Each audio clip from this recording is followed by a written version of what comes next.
에베소서 1장 15절에서 23절의 말씀.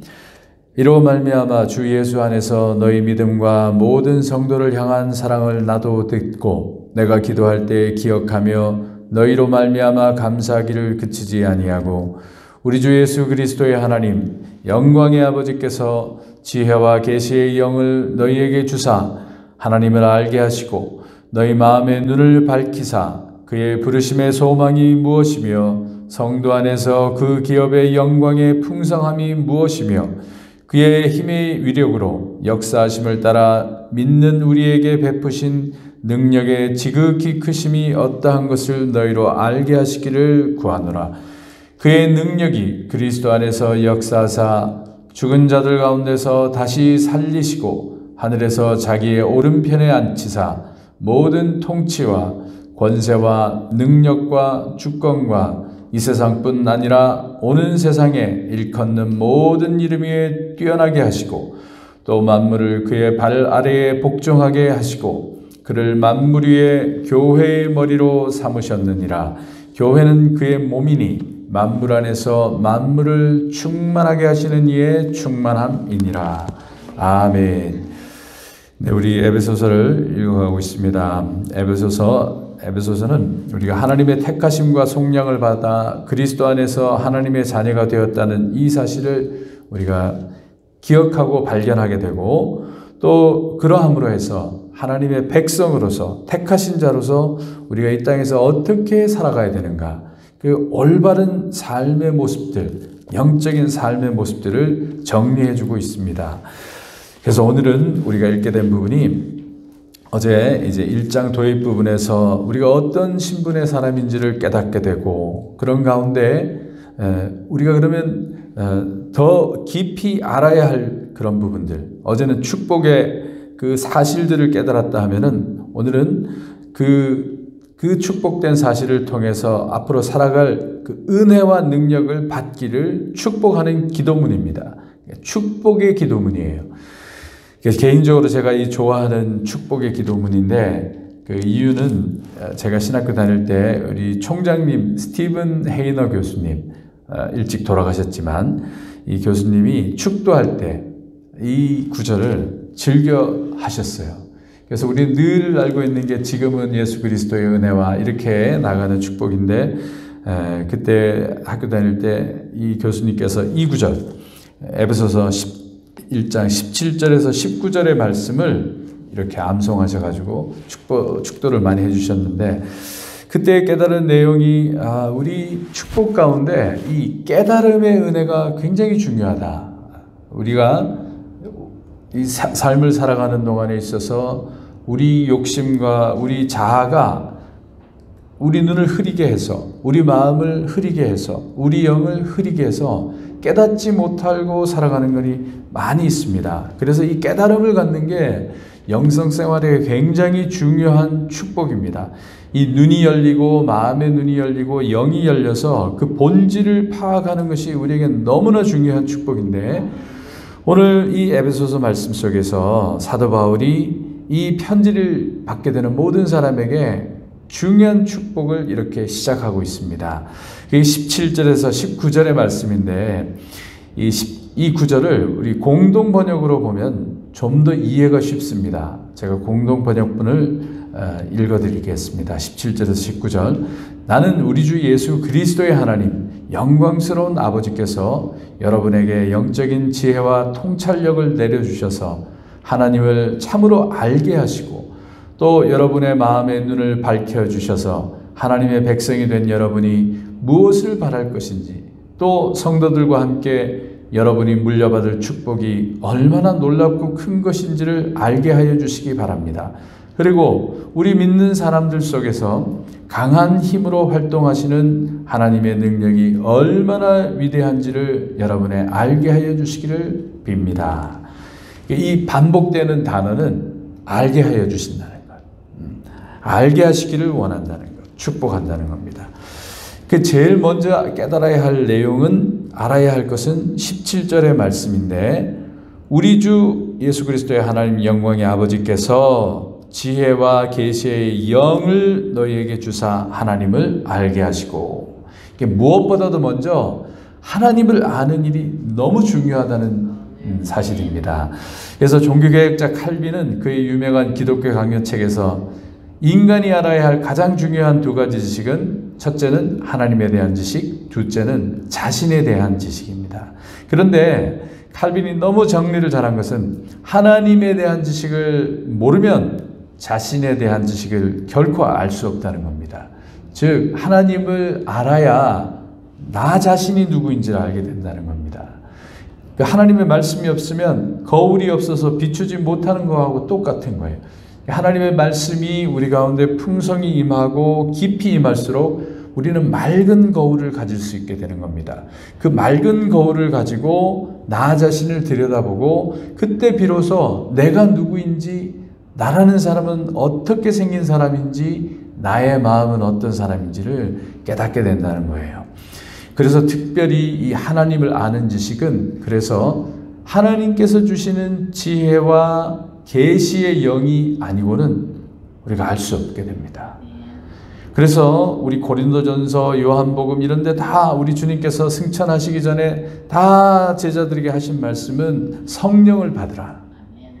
이 성령이 우리 가운데 오실 때, 또 성령은 하나님의 깊은 것까지 통달하시는 분이므로 또 하나님의 일은 하나님의 영이신 성령님 외에는 아무도 알 수 없다고 하신 그런 말씀들을 기억하면 우리가 하나님을 알아가는 것은 이 하나님의 영이, 그것도 지혜와 계시의 영을 우리에게 부어주실 때 우리 눈이 열리고 씻기고 우리 마음이 씻기고 열리는 그런 역사 속에서 우리가 하나님을 알게 된다는 겁니다. 우리가 하나님을 알면 그 뒤는 새로운 세계로 우리가 들어가는 놀라운 복이 있는 것입니다. 우리 둘째는 우리가 깨달아야 하고 우리가 알아야 될 것은 우리 18절의 말씀이었어요. 너희 마음의 눈을 밝히사 그의 부르심의 소망이 무엇이고 성도 안에서 그 기업의 영광의 풍성함이 무엇인지 알기를 원하노라.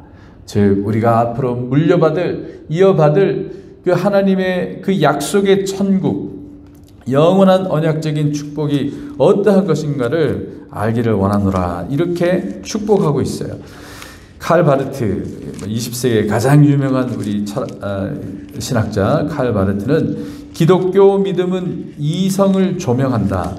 인간은 조명된 이성 안에서 자유롭게 되고 예수 그리스도의 진리 안에서 살아갈 수 있게 되고, 그래서 자신의 고유한 현 존재의 의미, 그리고 모든 사건의 근거 및 목적의 의미를 확신하게 된다. 이렇게 말씀하고 있습니다. 뭐냐면 우리 이성으로서 모든 것을 합리적이고 그리고 현명하게 우리는 선택한다고 이성을 믿고 살아갑니다. 그러나 칼바르트가 이야기하기를 믿음을 가질 때 이 믿음이 우리 이성을 밝힌다는 거예요. 그러니까 어두운 가운데 있는 우리 무지한 이 이성을 우리가 하나님을 믿고 하나님을 알고 지혜와 계시의 영을 가질 때 그 믿음을 가지고 우리 이성을 밝히면 그때 비로소 인간은 이 조명된 밝혀진 이성 안에서 자유롭게 살아갈 수 있다는 겁니다. 우리가 지혜와 계시의 영으로 우리 이성을 밝히기 전에는 우리는 대단히 불합리하고 그리고 어리석은 삶을 살 수밖에 없는 겁니다. 그런데 이 마음의 눈을 밝혀서 우리 믿음이 우리 이성을 조명해서 우리가 바라보게 될 또 하나님께서 약속하신 그 영원한 하나님의 기업이 얼마나 아름다운지를 우리가 깨닫게 되면 우리는 너무나 소망에 찬 미래의 삶을 살 수 있다는 겁니다. 우리 하나님께서 언약하시는 미래의 삶, 그 하나님께서 언약하신 천국의 그 모습은 이렇게 되어 있습니다. 요한계시록 22장 1절 부분부터 보면은 또 그가 수정같이 맑은 생명수의 강을 내게 보이니 하나님과 및 어린 양의 보좌로부터 나와서 길 가운데로 흐르더라. 강 좌우에 생명나무가 있어 12가지 열매를 맺되 달마다 그 열매를 맺고 그 나무 잎사귀들은 만국을 치료하기 위하여 있더라. 다시 저주가 없으며 하나님과 그 어린 양의 보좌가 그 가운데 있으리니 그의 종들이 그를 섬기며 그의 얼굴을 볼 터이요 그의 이름도 그들의 이마에 있으리라. 다시 밤이 없겠고 등불과 햇빛이 쓸데없으니 이는 주 하나님이 그들에게 비치심이라 그들이 세세토록 왕노릇하리로다. 우리 하나님께서 비전 속에서 요한계시록을 통해 주시는 우리 영원한 소망의 그 기업은, 하나님의 나라는 이렇게 빛 가운데 있고 다시 슬픔과 눈물이 없는 그런 영원한 소망과 기쁨의 나라라는 것입니다. 우리 말씀대로 우리 마음의 눈이 밝혀져서 우리 부르시는 이 놀라운 소망이 무엇인지 깨닫게 되는 저와 여러분 되시기를 주님의 이름으로 축복합니다.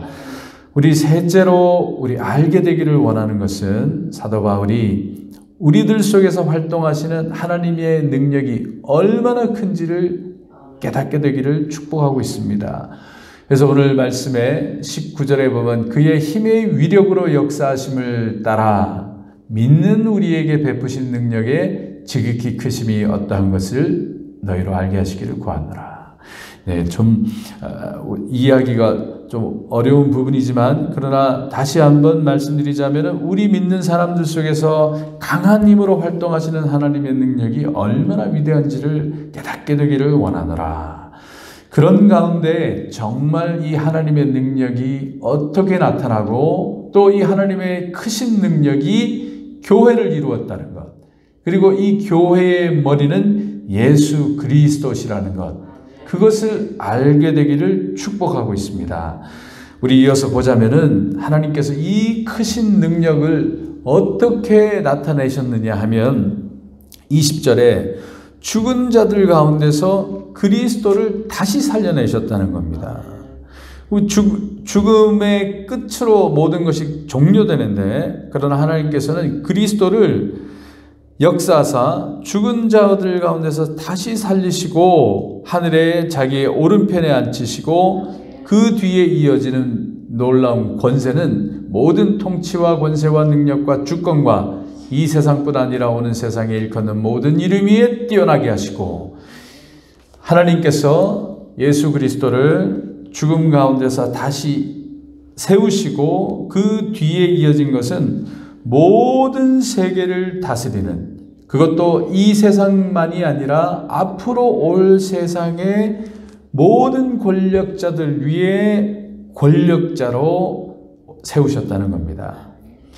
우리는 그 예수님의 권능이 어떠한지를 우리가 깊이 깨달아야 합니다. 우리 예수 그리스도 메시아의 그 능력은 이 세상 모든 것을 다스리시는 그 능력자시라는 겁니다. 그러나 그것은 사랑과 공의 가운데 다스리신다는 거예요. 그리고 내 뜻대로 다스리시는 게 아니라 하나님의 뜻대로 다스리신다는 겁니다. 그렇기 때문에 우리가 늘 일상 가운데 다시 기억하고 스스로에게 자문해야 되는 것은 우리는 일상 속에서 얼마나 주님의 권위와 권능을 인정하고 경배하는가예요. 우리 모든 삶 가운데 이게 제일 중요하면서도 우리 실질적으로 우리가 점검해야 되는 부분이 우리 일상의 비즈니스 속에서, 우리 일상의 그 생활 속에서 얼마나 주님을 그 권위자로 인정하고 있습니까? 제가 다니던 예전 회사에서, 회사가 8층인데 4층에 기도실이 있어요. 그 회사의 중심에 기도실이 있어야 된다 그래서 기도실을 만들었고, 그 회사는 모든 회사의 경영진들이 새벽 5시, 6시에 그 기도실에 와서 기도를 하는 거예요. 그 비즈니스도 주님 앞에 기도하고 그 기도함을 따라서 우리가 비즈니스를 해갔던 것을 기억합니다. 그러니까 뭐 오늘 우리 모든 거 잘 되게 해주세요, 이런 정도의 기도가 아니라 우리가 중심이 되는 기업의 중심은 사람을 양육하는 거였어요. 그래서 그 경영진들이 사람을 변화시키기 위해서, 사람을 하나님께로 인도하기 위한 그 기도를 참 많이 했었습니다. 그래서 우리 회사 다니는 그 기간 동안에 우리 매장에서 일하는 자매들, 또 주변에서 오히려 소외되고 약한 자들을 위해서 그렇게 기도를 많이 하고, 그런 가운데 하나님의 역사가 일어나니까 사람들이 뭐 물건이 좋아서도 사는 것도 있지만 그거보다 더 중요한 부분은 하나님께서 소비자의 마음을 움직이시더라고요. 그래서 이 회사는 하나님을 믿는데 신실하게 믿는다더라. 우리가 헌금하는 마음으로 물건을 사자. 이런 역사가 일어났어요. 그래서 1,000만 명, 대한민국의 5천만 인구가 10,000원씩만 내도요, 어마어마한 금액이 됩니다. 양말 하나 10,000원짜리를 5천만 명이 사면은요, 그게 500억이 돼요, 500억. 그 하나님의 역사라고 하는 것이 그렇게 되는 겁니다. 그래서 우리 일상 가운데도 뭐 기업만이 아니라 우리 생활하는 중에도 그래요. 우리 생활하는 중에도 이 주님의 권위와 권능을 인정하고 그 가운데 우리가 늘 순종하는 마음으로 살아갈 때 하나님께서 우리 눈을 밝히시고 마음의 눈을 밝히셔서 더 지혜로운 삶, 또 하나님의 그 은총의 삶으로 인도하실 줄로 믿습니다. 또 우리가 마지막으로 깨달아야 할 것은 하나님께서 그 권능으로 새롭게 부활의 생명으로 일으키신 그리스도께서 어디에 보내지셨느냐 하면 그 모든 만물을 다스리시는 권세를 가지시고 그 권세자를 교회의 머리로 주셨다는 겁니다. 그래서 이 교회 가운데 계시는 최고의 의사결정권자는 주님이세요. 그 주님께서 이 교회의 머리가 되시고, 그래서 이 교회는 우리 마지막 절에 그의 몸이 되어서 만물 안에서 만물을 충만하게 하시는 이의 충만함이니라. 이 구절도 이해가 좀 잘 안 돼요. 이걸 공동 번역으로 보면 이렇게 되어 있습니다. 교회는 그리스도의 몸이며 만물을 완성하시는 분의 계획이 그 안에서 완전히 이루어집니다. 온전하게 하는 이 역할이 바로 교회고, 하나님 모든 것을 완성하시는 분의 계획이 완전히 이루어지는 곳이 교회라는 겁니다. 그러니 교회의 역할이 얼마나 중요합니까? 그래서 교회는 세상으로부터 차별된 곳입니다. 사회와 세상의 논리가 멈추는 것이 이 교회예요. 그래서 교회에서는 신분의 높고 낮음이 없고, 교회에서는 사람의 지혜가 멈추는 것이고 하나님의 지혜가 나타나야 되는 것이고, 또 교회를 통해서는 하나님의 은혜와 공의가 충만히 나타나야 되고, 교회를 통해서는 생명과 평화와 정의가 나타나야 됩니다. 교회 속에 우리가 왔을 때 세상에서 느끼지 못하는 평안이 있어야 되고, 우리가 세상에서 얻지 못하는 생명, 그 생명이 약동하는 곳이 이 교회가 되어야 됩니다. 그렇기 때문에 교회는 우리가 주님께 기도하고 주님께 역사를 간구하고 주님께서 인도해 주시기를 우리가 정말 간청할 때, 그때 하나님의 뜻과 하나님의 그 인도하심이 나타나게 되고, 그 인도하심이 우리가 주어질 때 우리 생각과 우리 편견을 다 내려놓고 그런 가운데 주님께서 다스려 주시기를 순종해 나갈 때, 그때 이 충만하게 하신 이의 충만함이 우리 교회 가운데 나타날 줄로 믿습니다. 그래서 우리 교회 모든 분들을 위해서 기도할 때 바로 이 교회의 머리 되신 주님의 뜻에 우리가 순종할 수 있게 해주시라고 기도해 주시고, 또 교회를 위해서 기도할 때는 이 지혜와 계시의 영이 교회 가운데 충만하고 성도들 가운데 충만하고, 또 마음의 눈을 밝혀주시는 그 은혜가 우리 가운데 충만해서, 그래서 우리가 그리스도 예수의 그 능력을 깨닫게 되고, 또 그 깨달음을 통해서 더 순종하는 우리 순종하는 믿음의 성도들이 되게 해주시라고 그렇게 기도해야 합니다. 오늘 말씀을 정리하면 하나님께서 우리 사도 바울을 통해서 모든 본질적인 깨달음을 축복하고 있습니다. 그것은 먼저 우리가 하나님을 지혜와 계시의 영으로 깨닫게 되기를 축복하고 있고, 두 번째는 우리 마음의 눈을 밝혀서 다가올 우리 미래의 그 언약적인 축복을 깨닫게 되기를 축복하고 있고, 마지막으로는 우리 하나님의 그 주시는 은혜와 능력이 얼마나 큰지, 그리고 그 큰 은혜와 능력을 교회를 통해서 그리스도 안에서 역사하신다는 사실, 그것을 깨닫기를 축복하고 있습니다. 이 모든 깨달음의 축복이 우리 가운데 충만하시기를 주의 이름으로 축복합니다.